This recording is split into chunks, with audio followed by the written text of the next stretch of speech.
Welcome to DaAi Headlines. I'm Helen Liao. Thank you for joining us.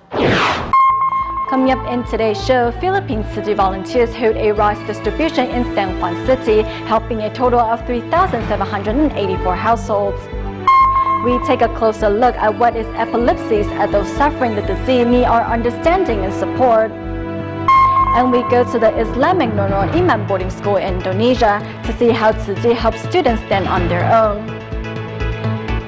We kick off the show in the Philippines. Recently, local Tzu Chi volunteers held a rice distribution in the city of San Juan, helping a total of 3,784 households. During this event, the volunteers also seized the opportunity to explain the meaning behind Tzu Chi's bamboo coin banks and invited participants to sign up as Tzu Chi members.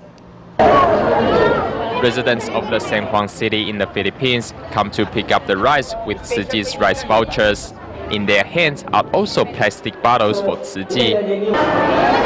3,784 families arrived at this rice distribution organized by the Tzu Chi Philippines chapter. Many brought their whole family along. Due to the scale of the distribution, helping the families register takes up a lot of time. At the same time, volunteers invite them to join the organization. From the bottom of my heart, I truly want to donate this money. If I have money, when I start working, I will donate more, because Tzu Chi has done a lot for us.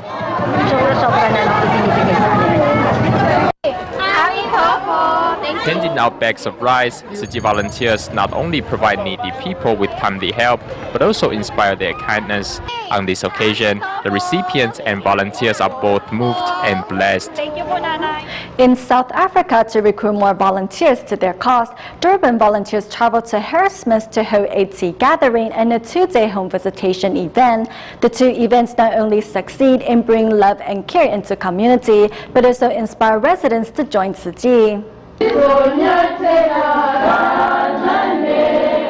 With warm hugs and smiles, Durban Tzu Chi volunteers are here for the second time at Harrismith, South Africa, where they hold a tea gathering at a local school. Although the event changed classrooms 3 times due to electricity problems, everyone remained focused on Elizabeth's story, whose son was almost beaten to death in a case of mistaken identity, but learned to forgive thanks to the volunteers' guidance and wisdom. From Tzu Chi Foundation, that I must forgive. That's why I'm here. That's how I was from the Tzu Chi Foundation. Next, volunteers head out for their home visitations, which will be spread out over 2 days. Among those the volunteers visited was this 60-year-old grandmother with her 4-month-old grandson. The grandmother blames her daughter-in-law for her son's death from AIDS. Volunteers speak to both parties to try to resolve the misunderstandings, and one neighbor offers to look after them after Tzu Chi leaves. They use the mud. This one is the mud. In another local resident's house built of reeds and mud, it is colder inside than out. 5 people. 4 people. And mama. 4 baby and mama. Neighbors worried about how the family will get through the winter says, if the volunteers provide materials, they will help build a new house for the family. Bringing their care wherever it is needed, here volunteers break up into 3 groups so as to better introduce Tzu Chi to more residents. Thanks to their efforts, on the second day of their home visitations, the volunteers' ranks are bolstered by 30 new additions, thus helping them bring love to even more of those in need. In Taiwan, Taipei's Zhongshan district Tzu Chi volunteers traveled to the remote mountainous area of Dazhi to visit senior Chen, who lives on his own. To help the senior enjoy a comfortable living environment, the volunteers not only clean up his house, but also deliver second-hand furniture and a new mattress.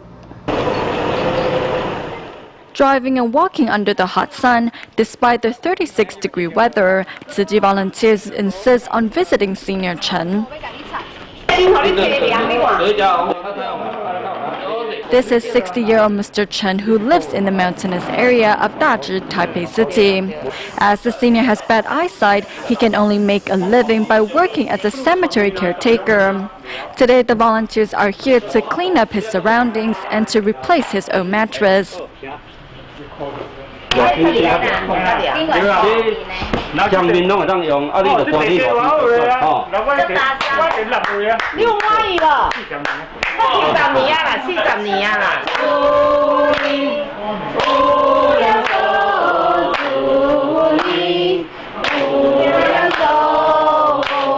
with a new mattress to sleep on, Mr. Chen is all smiles. The volunteers also prepared 2 bags of clothing and daily necessities and guide the senior around the house to help him familiarize himself with the new room arrangement.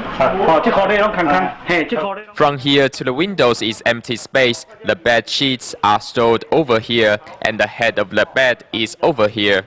You can store anything inside the cupboards over here. We are here to help you familiarize yourself with the new decorations.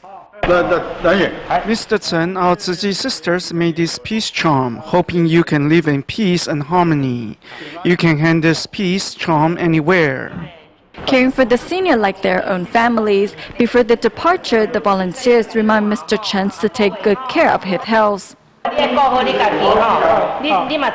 Mr. Chen, please remember to take good care of yourself. If you don't drink alcohol, your health will be much better, so don't drink, okay? Bless you. We will come visit you again next month.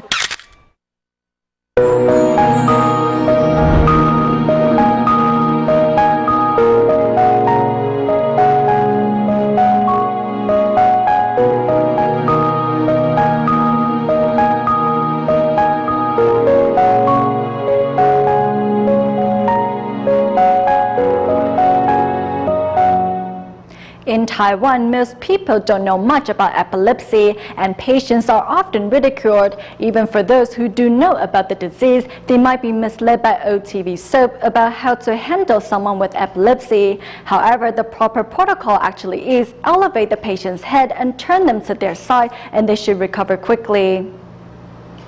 The involuntary convulsion during an epileptic seizure is an astonishing sight that will stun most people. However, when normal, epilepsy sufferers are no different from you and I.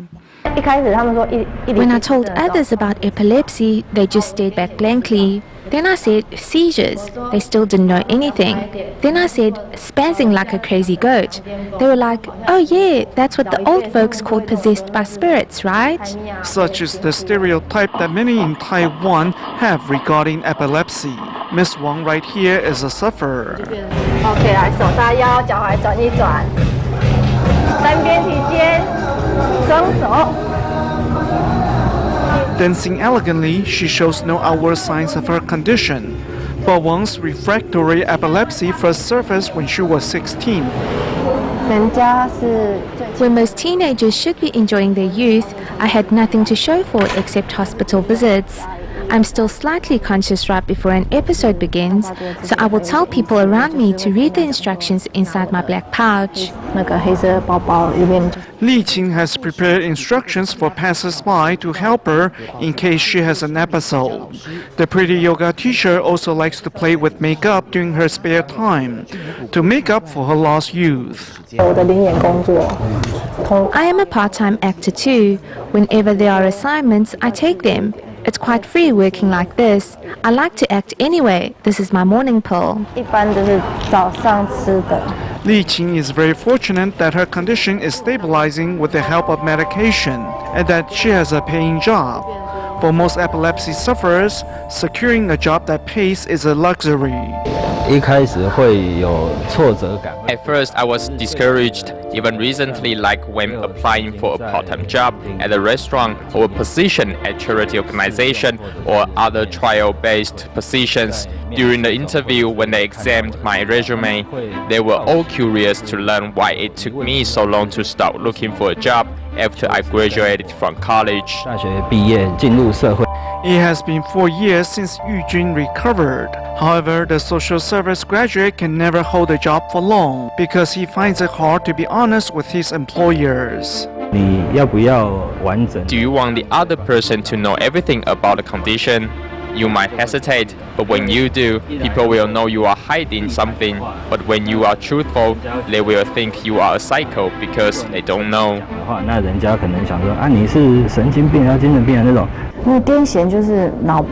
Epileptic seizures are triggered by hyperelectrical activity in the brain, which then causes involuntary physical movements.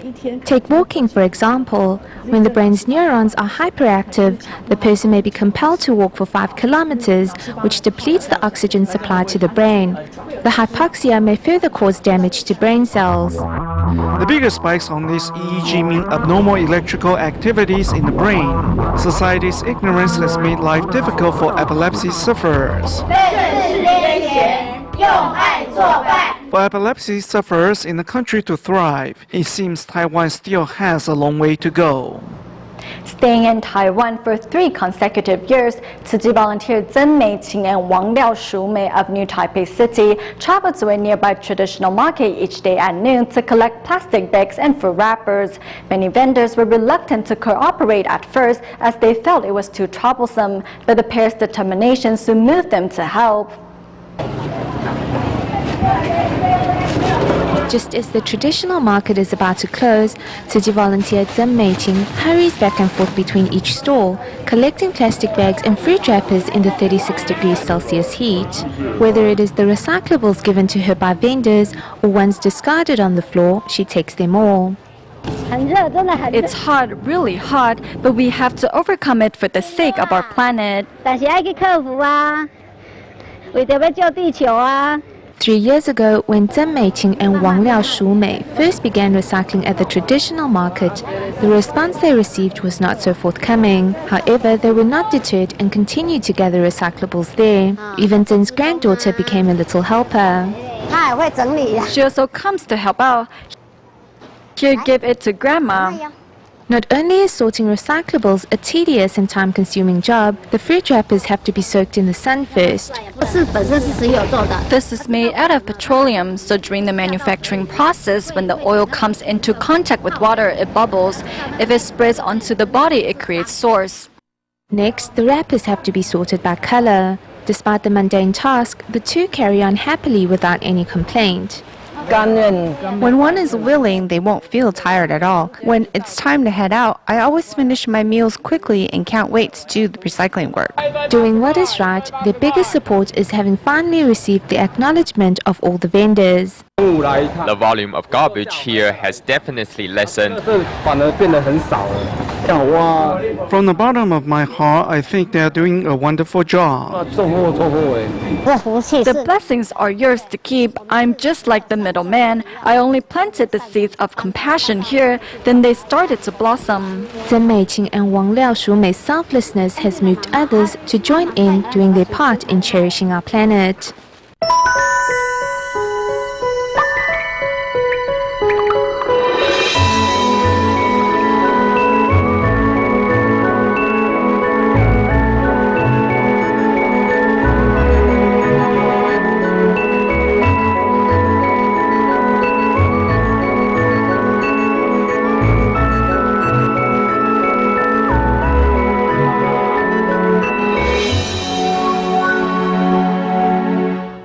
In Indonesia, for the past 10 years, Tzu Chi volunteers have built a close partnership with the Islamic Nonor Iman boarding school. They not only distribute rice and help build classrooms, but also taught children Jingsi aphorisms and Chinese, as well as open classes for students to learn necessary working skills.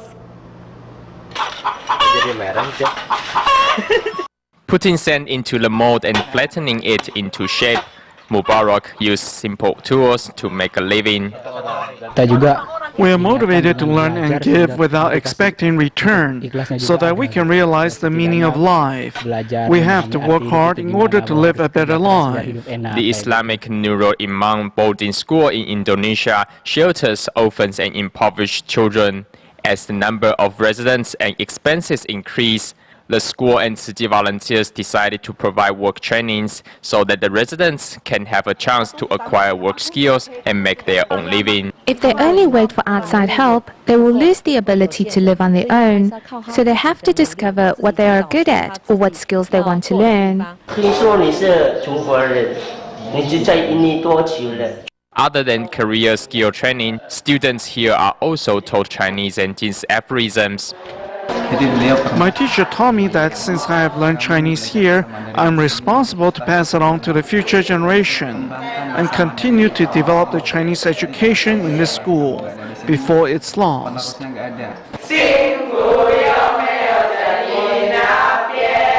Singing a Chinese song together, students' hearts are united as Tzu Chi's love propagates throughout the school. To enhance public awareness on the importance of environmental hygiene, the Indonesia Ministry of Public Works organized a sanitation jamboree. Organizers hope that through the event, students can take back what they have learned and implant environmental awareness on their school campuses.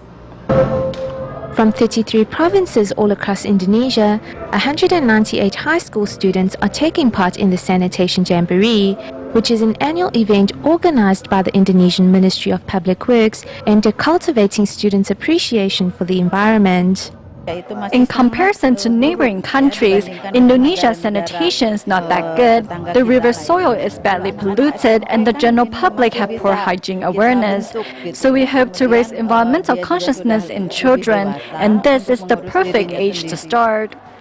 Organizers put on display all sorts of products made from recyclables at the week-long jamboree and also invite Tzu Chi volunteers to share how to reuse cans and bottles. The Tzu Chi Foundation is a non-governmental organization. Our founder promotes 4 main missions and 4 sub-operations worldwide. One of them is recycling. Apart from introducing Tzu Chi's recycling work to students, volunteers also encourage the use of eco-friendly meal kits to reduce waste. Having heard the volunteers' presentation, the students are all eager to become environmental ambassadors.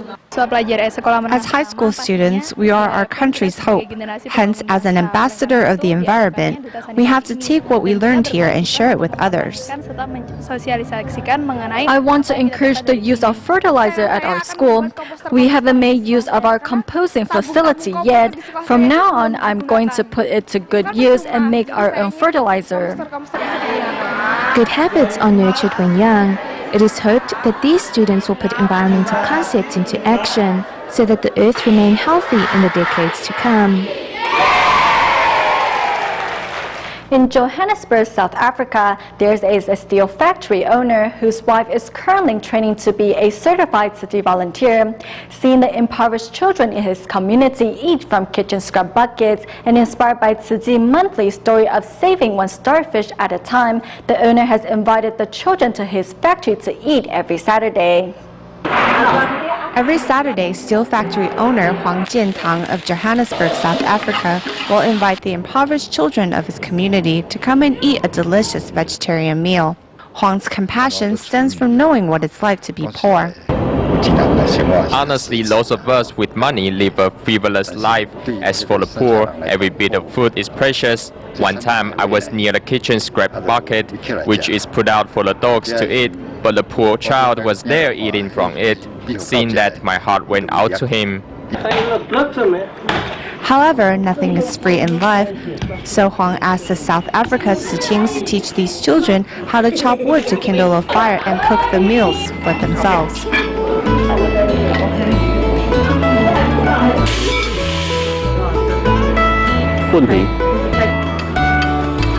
Thinking about these children's lack of skills for the future, Huang even installed an easy and safe-to-use punch press to teach the children how to make coin banks out of recycled tea canisters.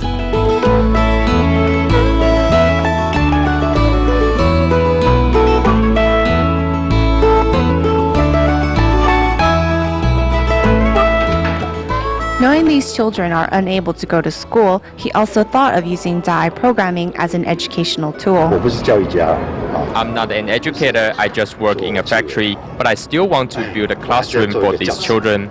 So I installed a satellite to receive DaAi TV, and I told them when they have time, they can watch it. Why? Because even though they don't understand Chinese or Taiwanese, the children can understand the meaning through the images or the programming that has been translated into English, so these children can understand what Tzu Chi is about. As Huang's wife is training to be a certified Tzu Chi volunteer, his support is not only spiritual but practical, with Huang being inspired by the story from Tzu Chi Monthly of saving 1 starfish at a time. Maybe among these kids, there will be a starfish that I have saved.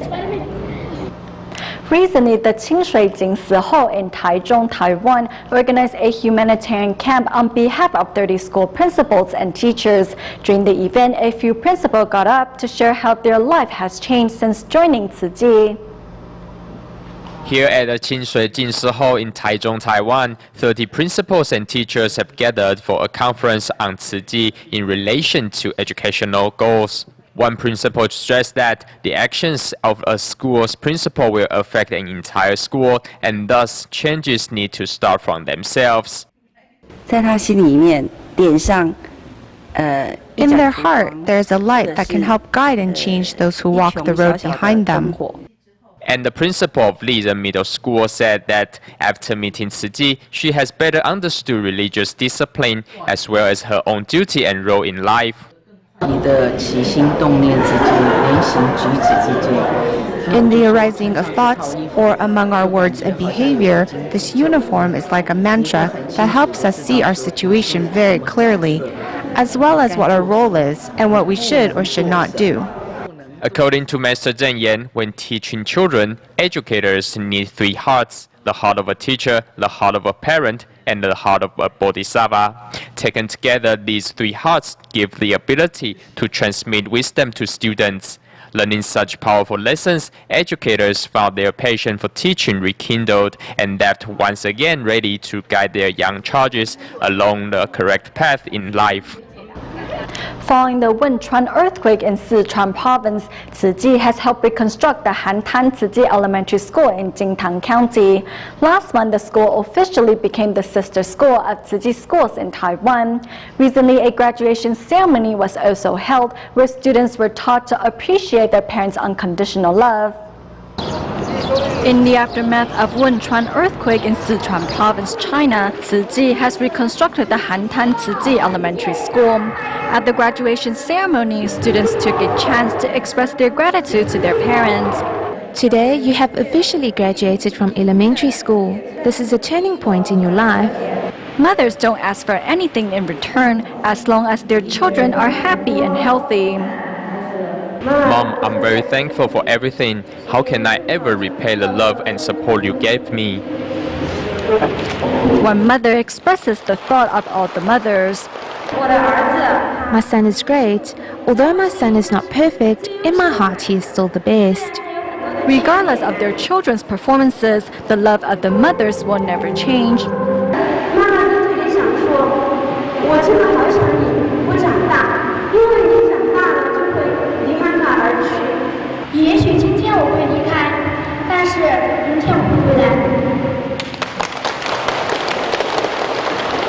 Receiving graduation certificates from their teachers, for these students, the last lessons they learned in school is to be thankful.